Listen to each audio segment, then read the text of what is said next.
Pour souscrire à l'offre Premium, Bob vous dit toute la vérité et avoir accès au programme chaque jour, plus un accès illimité au podcast de l'émission, cliquez sur l'onglet Abonnement Web Radio sur le site bob-toutelavérité.fr. Dans la vie, certaines personnes subissent ou vivent un choc émotionnel puissant qui change leur existence. Certains rentrent dans les ordres après une expérience de mort imminente, d'autres deviennent médiums après un coma profond.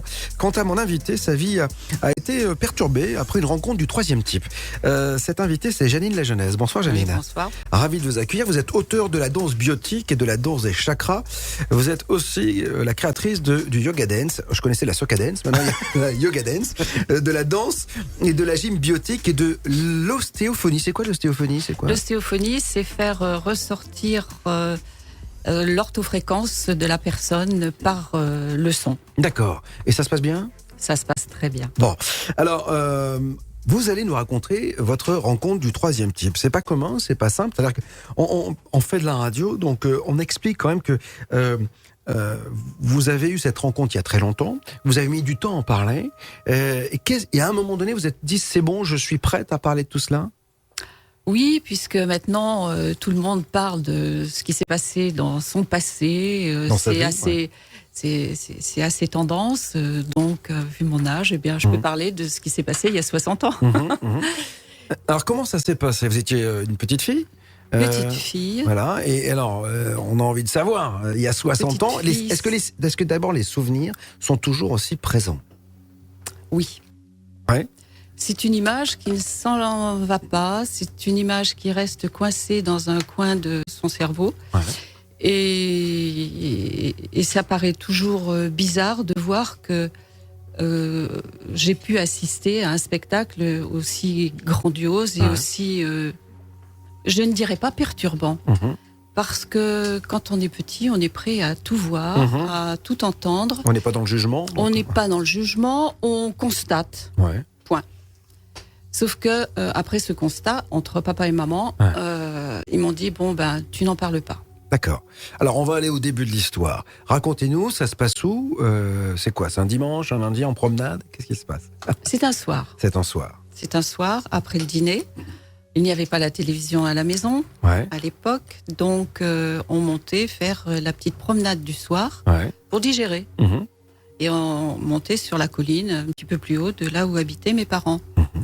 Et à un moment, lorsque nous avions fini de regarder la chute du soleil derrière la terre, le ciel était donc en pénombre, il faisait le début de la nuit. On a vu arriver une sorte de vaisseau aplati, rond, rien à voir avec tout ce que l'on connaissait à l'époque. Et dans un chuintement, pas tellement de bruit. Ça paraissait très discret. Et il s'est arrêté pas très loin de nous. De là, moi j'ai le souvenir d'une échelle et de deux formes humaines minces, peut-être grandes, en tout cas allongées, esthétiques. Et elles sont descendues. Elles ont regardé un petit peu autour d'elles. Puis elles sont remontées. Alors, à ce moment-là, vous êtes donc avec vos parents. Oui. La réaction de vos parents, parce que vous étiez petite, mais par contre, eux avaient déjà leur acquis, leur vie, etc. Leur réaction, ça a été quoi? Ils ont été médusés. Ah, aussi. Donc, on était 3 médusés, et moi, la petite fille, entre les deux. Un sentiment d'inquiétude de la part de vos parents? Parce que même si on est médusé, on est parfois médusé, mais aussi pétrifié. Vous voyez ce que je veux dire? Non. Pétrifié, mes parents ne l'ont pas été. D'accord. Moi, j'étais en admiration. C'était gros comme objet? Pour moi, c'était gros. C'était gros, c'était un peu brillant. C'était impressionnant. Et puis... il y avait des lumières? Je n'ai pas vu de lumière. Je n'ai pas le souvenir de lumière. D'accord. Les êtres qui en descendaient étaient des humanoïdes? Humanoïde. D'accord. Humanoïde, je vous ai dit, bien proportionné. Fin. Fin. Et grand? Assez grand par rapport, grand par rapport à l'échelle. D'accord. Oui. Et physiquement, vous avez pu, c'était quoi dans la pénombre? Vous n'avez pas pu distinguer leurs traits? Non, ils ressemblaient pas à des trop humains. Loin. Trop loin, c'est ça. C'était trop loin. Est-ce qu'ils ont été eux surpris de vous voir? Est-ce que vous avez senti qu'ils vous regardaient aussi? Eh bien non, je n'ai pas eu l'impression qu'ils nous aient vus. Ah. Je n'ai pas eu cette impression-là. Je ne sais pas si mes parents l'ont vu, parce qu'après, c'était blackout. On n'en a plus jamais reparlé. Mon père nous a dit, il ne faut pas en parler. Ah oui. Sinon, on va être inquiété par la gendarmerie. Qu'en dira-t-on? Et surtout, on nous mettrait une très mauvaise image sur le dos. Ah oui, donc déjà... Des allumés. La peur, voilà, c'est ça, la peur d'être stigmatisé, d'être pris pour des fous, quoi. Des fous. Être pris pour des fous. Sauf que c'est un peu... Quand on est le témoin de quelque chose comme ça... ça ne peut pas vous quitter. C'est-à-dire qu'à un moment donné, on le voit bien d'ailleurs, 60 ans encore, c'est-à-dire que ça vous a mis une petite graine dans la tête. C'est un peu le ver dans la pomme, quoi. Vous voyez ce que je veux dire? Il grignote, il grignote, il grignote. À un moment donné, moi j'y reviendrai tout le temps en me disant, mais qu'est-ce que j'ai vu? Qu'est-ce que j'ai vu? Qu'est-ce que j'ai vu? Parce que, enfant, on peut imaginer que c'est le fruit de votre imagination, sauf que là, il y a 2 adultes à côté. Oui, 2 adultes. Et papa nous a dit, pour nous rassurer, et surtout qu'on n'ait pas envie d'en parler, que c'était les Russes qui faisaient des expériences avec de nouveaux avions. Alors, on est en 1954, c'est ça? Oui. Donc, c'est la vague de 54. C'est-à-dire que c'est un pays qui... La France a été mais vraiment survolée par ces engins. Oui. Et donc, vous, visiblement, vous avez vu un de ces engins se poser. Votre papa ou vos parents à l'époque, quel regard avaient-ils? Vous aviez déjà entendu parler de tout cela, de cette vague, ou c'était la première fois que vous étiez confronté à ce phénomène OVNI, ou est-ce que votre papa s'était intéressé à cela, ou pas du tout? Pas du tout. D'accord. On a été vraiment surpris, et c'était la première fois que papa et maman voyaient ça, quoi. Et donc, ils décident de ne pas parler. Personne dans la famille l'a su? Ce secret est resté enfoui entre vous 3? On n'en a jamais parlé entre nous. Jamais. Même entre vous? Oui, même entre nous. Peut-être en descendant, je ne me souviens plus. Mais je sais que par la suite, non, jamais. C'était un blackout total, parce que il fallait surtout pas ramener ça dans la mémoire pour que ça s'échappe un jour en confidence à un petit copain ou une petite copine. Vous avez senti que ça avait changé quelque chose en vous? Alors, je ne sais pas, puisque je n'ai pas de double qui aurait vécu différemment s'il ne l'avait pas vu. Par contre, j'ai eu un parcours atypique, on peut dire. Oui, parce que quand je vois, vous faites de la danse biotique, de la danse des chakras, c'est pas le parcours de tout le monde.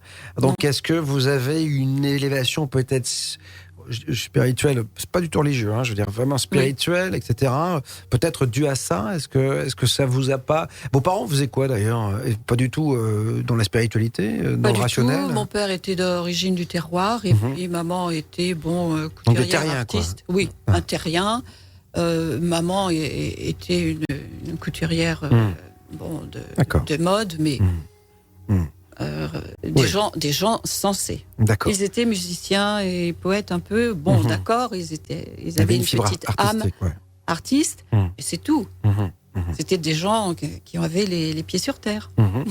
Donc, durant ces années, ces souvenirs vous hantent un petit peu quand même, quand vous êtes gosse, quand vous êtes ado. À un moment donné, on se construit, mais il y a aussi le fait qu'il y a ces souvenirs. Donc, comme je vous disais, c'est un peu comme quand on est le témoin d'un meurtre. Vous voyez, à un moment donné, c'est quelque chose qu'on ne peut pas dire parce qu'on a peur de peut-être des représailles, des choses, mais ça nous hante. Est-ce que ça vous a hanté? Non, ça ne m'a pas hanté du tout. Le spectacle des ovnis ne m'a pas hanté. Par contre, j'ai été toujours hypersensible à tout ce que je voyais, et peut-être que ça développait en moi un grand sens de l'observation, d'envie de connaître le fond des choses et de m'intéresser à l'essence de tout ce que j'ai pu voir ou acquérir ou apprendre. Ça a duré combien de temps l'observation? Pour moi, c'était assez long. Ah ouais? Oui. Mais enfin, j'étais une enfant. Donc pour les enfants, le temps est plus long que pour les adultes. Même la taille des choses, etc. Oui. Oui. Donc, et jamais vous êtes revenu sur ça avec vos parents, parce que aurait pu avoir une observation différente de la vôtre, parce que quand vous avez grandi, vous, à un moment donné, on est adulte avec nos parents, c'est-à-dire que nos parents sont adultes et on est aussi adultes. Et là, jamais vous avez eu l'envie de revenir sur ce sujet-là. Non. C'est dingue, ça. Non. D'abord, j'ai eu une vie très remplie. Ouais. Donc, je pensais à filer en avant. Ouais. Et jamais regarder sur le passé. Mm-hmm. Donc, non. Et puis, c'était une époque quand même où on ne parlait pas trop avec les parents. Mm-hmm. Il n'y avait pas de conversation intime avec les parents. Ouais. Il y avait les enfants et les parents. Ouais. Et chacun continuait à se construire dans son rôle, mais on ne partageait pas. Vous pensez que c'était aussi dû à l'époque, c'est-à-dire qu'aujourd'hui, oui. on peut plus facilement parler de tout cela, on est moins soumis peut-être aux railleries et aux moqueries, parce que jusque dans les années 80, on s'est un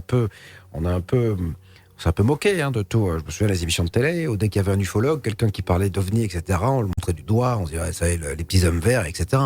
Vous, déjà, ils n'étaient pas petits, visiblement, les hommes. Oui, mais pour moi, enfant de 7 ans. C'est vrai aussi. Donc, les railleries, oui, on en avait sur tous les sujets qui n'étaient pas traditionnels et puis qui répondaient à l'enseignement de l'école. Alors, est-ce que ça, donc, finalement, au fond de vous, vous voyez cette chose-là, c'est la dernière fois que vous avez vu ce type d'apparition? Vous êtes sûr de ne pas l'avoir? Ça n'a pas été une hallucination collective, parce que vous étiez 3. Est-ce que vous avez envisagé ça aussi? Parce que c'est ça, les hallucinations collectives. C'est possible. Le fait, peut-être inconsciemment, vous avez peut-être entendu à la radio à l'époque qu'il y avait une vague d'ovnis, peut-être que ça a déclenché quelque chose, c'est tellement complexe le cerveau. Mais là, ce qui est dingue, c'est que tous les 3, donc vous avez vu ça. Vous êtes posé cette question quand même, vous, au fil du temps, en vous construisant? Après, oui. Ouais. Après, mais non, je ne pense pas. Je ne pense pas, d'autant plus que maintenant, on en voit, on en parle. Et je dirais c'est monnaie courante que de voir des informations sur le net à propos d'OVNI. Est-ce que ça a déclenché en vous une curiosité? Oui. Qui vous a mené où alors?